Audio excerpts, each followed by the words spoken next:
आज जो मैं कहानी सुनाने जा रहा हूँ, ये कहानी 2 दोस्तों की कहानी है। ये दोस्त इतने गहरे दोस्त थे और इनकी मित्रता इतनी गहरी थी कि लोग इन दोनों को देखकर कहते थे कि ऐसा लग रहा है कि ये दोनों भाई हैं।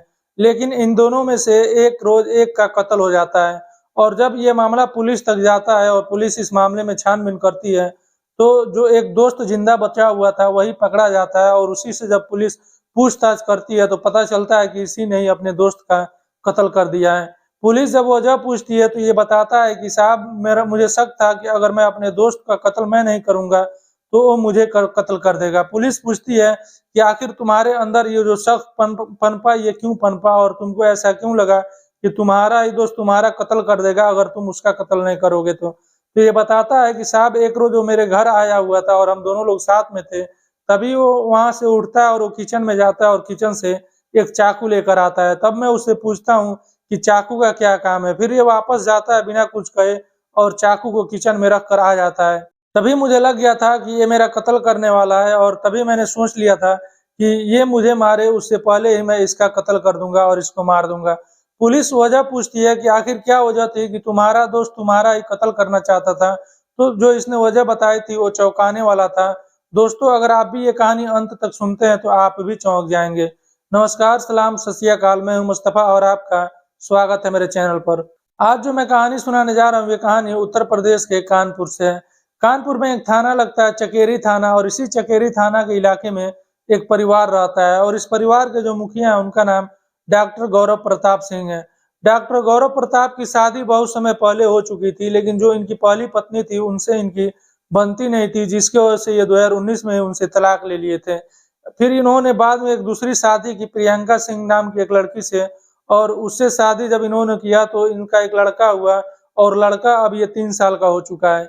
इन लोगों के अलावा इनके परिवार में जो डॉक्टर गौरव हैं, इनके पिता भी हैं और पिता का नाम है डॉक्टर प्रबल प्रताप सिंह। जो प्रबल प्रताप सिंह हैं, ये होम्योपैथी के डॉक्टर हैं और ये कानपुर में बहुत ही फेमस हैं। 13 मार्च को ये अपने पत्नी और अपने बेटे को अपने साथ लेते हैं डॉक्टर गौरव और साथ में लेकर ये अपने ससुराल पहुँचते हैं और ये अपने ससुराल में अपने पत्नी और बेटे को छोड़ देते हैं और इनका दोस्त था उसी गाँव में, उसी जगह पर वो दोस्त इनका रहता था, एयरफोर्स में वो नौकरी करता था, एक सार्जेंट के पद पर था। उस दोस्त का नाम था मुदित श्रीवास्तव। ये अपने पत्नी से कहते हैं कि वो अपने दोस्त के पास जा रहे हैं और उनसे मिलने जा रहे हैं। इनकी दोस्ती बहुत ही गहरी थी और परिवार के सारे लोग इन दोनों की दोस्ती के बारे में जानते थे। अब ये दोस्त के पास चले जाते हैं डॉक्टर गौरव और वहाँ जाने के बाद काफ़ी समय गुज़र जाता है, रात हो जाती है और वो वापस जब नहीं लौटते हैं तो जो डॉक्टर गौरव की पत्नी थी प्रियंका, वो अपने पति को फ़ोन करती हैं, यानी कि गौरव को फ़ोन करती हैं, तो फ़ोन उनका स्विच ऑफ आ रहा था और उनसे बात नहीं हो पा रही थी। फिर ये थोड़ी-सी घबराती हैं और फिर ये अपनी एक बहन को लेकर स्कूटी निकालती हैं और स्कूटी से ये दोनों लोग, जो प्रियंका थी वो और एक प्रियंका की बहन, ये अब मुदित श्रीवास्तव के घर पहुँच जाती हैं। जब वहाँ जाती हैं तो देखती हैं कि यहाँ पर डॉक्टर गौरव है ही नहीं है और जब मुदित श्रीवास्तव से ये लोग पूछते हैं तो पता चलता है कि डॉक्टर यहाँ से जा चुके हैं। ये मुदित श्रीवास्तव बताते हैं कि मैंने खुद उनको ले जाकर चकेरी चौराहे पर छोड़ा है। फिर अब ये लोग ढूँढते हैं, तलाशते हैं और जो मुदित श्रीवास्तव था, जो आर्मी में था, एयरफोर्स में था, वो भी इन लोगों के साथ में होता है और वो भी डॉक्टर गौरव को ढूँढने में इनकी मदद करता है। लेकिन डॉक्टर गौरव की कुछ पता नहीं चलता है और उनका कोई सुराग नहीं मिलता है कि आखिर वो हैं कहाँ। तकरीबन रात के 11:30 बज जाते हैं और फिर 11:30 बजे ये लोग पुलिस स्टेशन पहुँचते हैं, चकेरी पुलिस स्टेशन जाते हैं और वहाँ जाकर डॉक्टर गौरव की गुमशुदगी का रिपोर्ट दर्ज कराने की कोशिश करते हैं। जो पुलिस वाले वहाँ पर मौजूद थे वो कहते हैं कि गुमशुदगी के 24 घंटे बाद रिपोर्ट लिखी जाती है, अभी रिपोर्ट नहीं लिखी जाएगी। ये लोग काफ़ी कोशिश करते हैं लेकिन कोई फ़ायदा नहीं होता है और इनका हाथ खाली होता है और वहाँ से ये लोग वापस लौट जाते हैं। सुबह होती है और 14 मार्च का दिन आ जाता है और 14 मार्च को दोबारा ये पुलिस स्टेशन जाते हैं और दोबारा रिपोर्ट दर्ज कराने की कोशिश करते हैं, लेकिन दोबारा भी कोई फ़ायदा नहीं होता है और अभी भी इनके हाथ खाली थे। फिर ये लोग डिसाइड करते हैं कि अब ये लोग एसपी से मिलेंगे और एसपी के पास जाते हैं और ये पूरी बात एसपी को बताते हैं। एसपी साहब आदेश देते हैं ये रिपोर्ट दर्ज करने के लिए, फिर पुलिस वाले ये रिपोर्ट दर्ज करते हैं गुमशुदगी का और इस मामले में तफ्तीश शुरू करते हैं और छानबीन करते हैं। सबसे पहले तो पत्नी से पूछा जाता है कि आपके पति कहाँ गए हुए थे? तो ये बताती हैं कि मेरे पति अपने दोस्त के वहाँ, जिनका नाम मुदित श्रीवास्तव है और वो एयरफोर्स में सार्जेंट के पद पर हैं और उन्हीं के पास गए हुए थे मिलने के लिए। चूँकि उनका दोस्त जो गौरव का दोस्त था मुदित वहाँ पर भी मौजूद था, पुलिस स्टेशन में भी था और वो भी रिपोर्ट दर्ज दर्ज करवाने के लिए गया हुआ था। अब पुलिस मुदित से पूछती है कि आपका दोस्त आपके पास आया था, उसके बाद से कब गया और कहाँ गया? तो ये बताते हैं कि साहब जब वो मेरे पास आया था, तो हम लोगों ने एक छोटी-सी पार्टी की थी और उस पार्टी के बाद मैं उसको खुद चकेरी चौराहे पर छोड़कर मैं वापस अपने घर चला गया था। अब पुलिस डिसाइड करती है कि जो डॉक्टर गौरव हैं, उनका लोकेशन चेक किया जाए। जब लोकेशन चेक किया जाता है, तो पता चलता है कि आखिरी लोकेशन इनका महाराजपुर हाईवे है। लेकिन जो इनका दोस्त बता रहा है मुदित, वो तो कह रहा है कि चकेरी चौराहे पर लाकर उसने छोड़ दिया है। अब पुलिस उसका भी यानी कि जो मुदित था उसका भी लोकेशन चेक करती है और जब उसका लोकेशन चेक करती है तो पता चलता है कि ये भी महाराजपुर हाईवे पर मौजूद था और इसका भी लोकेशन वहाँ का आ रहा है। अब पुलिस को मुदित पर ही शक हो जाता है और मुदित चूँकि वहीं पुलिस स्टेशन में ही था, तो उसको वहीं गिरफ्तार करती है पुलिस और उससे अब सख्ती से पूछताछ करती है। जब पुलिस सख्त होती है तो जो मुदित था वो टूट जाता है और जो पूरी कहानी थी वो सुना देता है। जो पूरी कहानी थी वो कहानी कुछ यूँ है।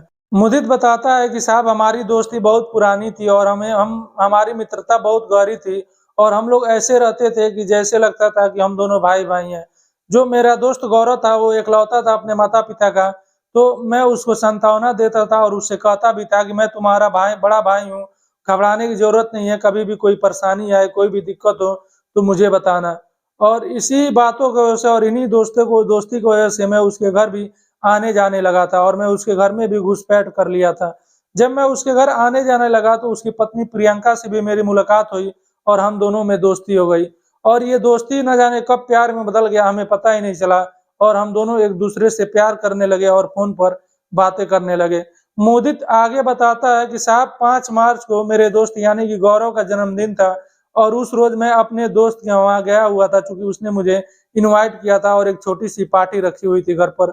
जब मैं वहाँ गया हुआ था तो उसको मुझ पर शक हो गया, उसे लगा कि मैं उसकी पत्नी के बहुत करीब-करीब रह रहा हूँ।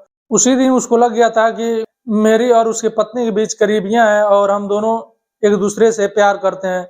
जब उसको शक हो गया, पार्टी खत्म हुई उसके बाद से जब सारे लोग अपने-अपने घर चले गए, उसके बाद से उसने अपनी पत्नी यानी कि प्रियंका के साथ झगड़ा किया और उसके बारे में पूछताछ भी किया। इस दिन के बाद वो जब भी मुझसे मिलता तो मुझसे चिढ़ा हुआ था और मुझसे हमेशा झगड़ा जैसे इंसान झगड़ा करता है उस तरह से बातें करता है। अगर मैं कोई सही भी बात करूँ तो उसका उल्टा जवाब देता।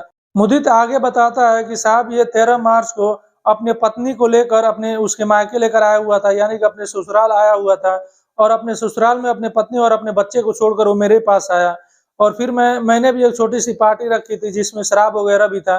तो हम दोनों ने खूब शराब पिया और उसके बाद से जो डॉक्टर गौरव है वहाँ से उठकर किचन में जाता है और वहाँ से एक चाकू उठाता है और चाकू लेकर वो मेरे तरफ आ रहा होता है। मैं उससे पूछता हूँ कि गौरव चाकू का क्या होगा? फिर ये कुछ नहीं बोलता है और वापस ये चाकू को ले जाकर उसी किचन में रख देता है। तभी मुझे लग गया था कि अगर मैं इसका कत्ल नहीं करूँगा तो ये मेरा कत्ल कर देगा और ये मुझे ज़िंदा नहीं छोड़ेगा। फिर उसी रोज़ मैं 13 मार्च को ही मैं उसको अपनी गाड़ी पर बैठाया और उससे कहा कि चलो कहीं घूमने के लिए चलते हैं। और फिर मैं एक ठेके पर ले गया, शराब की दुकान पर ले गया और वहाँ से मैंने और भी दारू खरीदे और उसको मैंने खूब शराब पिला दी और वो नशे में हो गया और वो अपना होश खो बैठा था। फिर मैं महाराजपुर हाईवे पर गया और वहाँ हाईवे पर मैंने एक साइड में सुनसान इलाका देखकर मैंने अपनी गाड़ी रोकी और मैं उसको खींचकर गाड़ी से नीचे उतारा और वहीं पत्थर रखा हुआ था, उसी पत्थर पर मैं उसका सर को कई बार मारा और कई बार उसके सर को पत्थर से टकराया। जब मुझे लगा कि उसकी मौत हो गई है, तो मैं उसके लाश को वहीं छोड़ दिया और मैं वापस अपने घर आ गया। जब उसकी पत्नी यानी कि प्रियंका तलाशते हुए आई, तो मैंने उसको बता दिया कि वो तो जा चुका है और फिर हम लोग पुलिस स्टेशन में रिपोर्ट लिखवाने के लिए आ गए। अब पुलिस मुदित को उस जगह पर लेकर जाती है जहाँ पर इसने उसके लाश को यानी कि डॉक्टर के गौरव के लाश को इसने फेंका था और वहाँ लेकर जाती है और वहाँ से डॉक्टर गौरव के लाश को बरामद कर लेती है और फिर उसके लाश को पोस्टमार्टम के लिए भेज दिया जाता है। इधर जो डॉक्टर गौरव की पत्नी थी उसका रो-रो कर बुरा हाल था और वो पुलिस से बताती है कि साहब ये झूठ बोल रहा है और मैं इससे प्यार नहीं करती हूँ, जो भी ये कहानी सुनाया है, ये झूठी कहानी है। डॉक्टर गौरव की पत्नी यानी कि प्रियंका बताती है कि साहब इसने मेरे पति से 15 लाख रुपए लिए हुए थे और जो एयरफोर्स का कैंटीन था वहाँ से मेरे पति एक क्रेटा कार भी लिए हुए थे, क्योंकि वहाँ से 1.5 लाख रुपए का छूट मिलता है, तो इसी वजह से वो वहीं से कार लिए यानी कि एयरफोर्स के कैंटीन से और ये कार उसी के नाम से यानी कि मुदित के नाम से उन्होंने लिया था।